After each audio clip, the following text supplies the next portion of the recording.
BNP কত বড় party. আমি 7 দিন চেষ্টা করবো পরে আমার মিটিংয়ে 5,000 লোক হয় না, ওনারা 5 ঘন্টার নোটিশ দেয়, দেখা যায় 50,000 লোক আসে, তারপর জায়গা দেওয়া যায় না। অনেক বড় পার্টি, তাদের তো চিন্তা করবার কিছু নাই, কোনোভাবে এটা হাতের বাইরে যাবে না। 50 বছর পরে মিশরে মুসলিম ব্রাদারহুড আবার জিতে এসছে, ব্যান্ড পার্টি 50 বছর ধরে, সেই পার্টির ডিফারেন্ট নেম আবার এসছে। খুব ধৈর্য ধরে যে বলতে হয় তাই বলছি, কেবল যে বললে না রাজনৈতিক দলগুলোর মধ্যে গণতন্ত্র কবে থেকে আসবে, রাজনৈতিক দলগুলোর মধ্যে গণতন্ত্র কবে আসবে।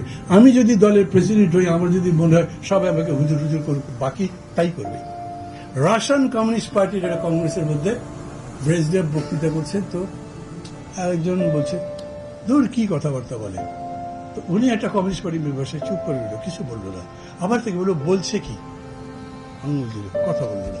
আবার তাকে জিজ্ঞেস করে, বলছে কথা বলবে না। তারপর যখন শেষে তার জিজ্ঞেস করতে, তোমাকে এতবার জিজ্ঞেস করলাম কথা বললে না কেন, আমি তো ব্রেজনেভের চোখের দিকে তাকিয়েছিলাম, উনি কোন দিকে তাকান কিভাবে আসেন তার উপরে নির্ভর করে। সোভিয়েত কমিউনিস্ট পার্টি কংগ্রেসের স্ট্যালিন বক্তৃতা করছেন, তখন কেজরিওয়াল ওই নির্যাতন ইত্যাদির একজন বক্তৃতা করছেন, একজন জিজ্ঞেস করেছে আপনি তখন কোথায় ছিলেন, তখন কেউ জবাব দেয়নি।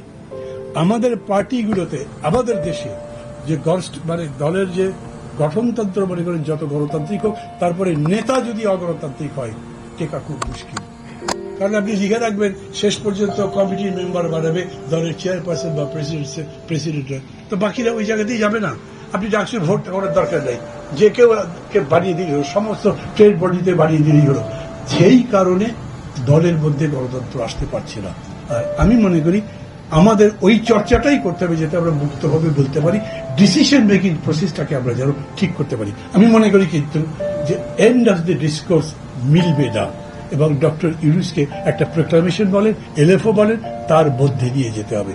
আচ্ছা, এই শিক্ষার্থীরা যদি আন্দোলন না করত, আর শেখ হাসিনা যদি পাগলামি না করতো, এই তুলে দেব ওটা, আবার এই দিয়ে দিলাম, এসব যদি না করতো, তাহলে তো আরো 4 বছর থাকতে বোধ হয়।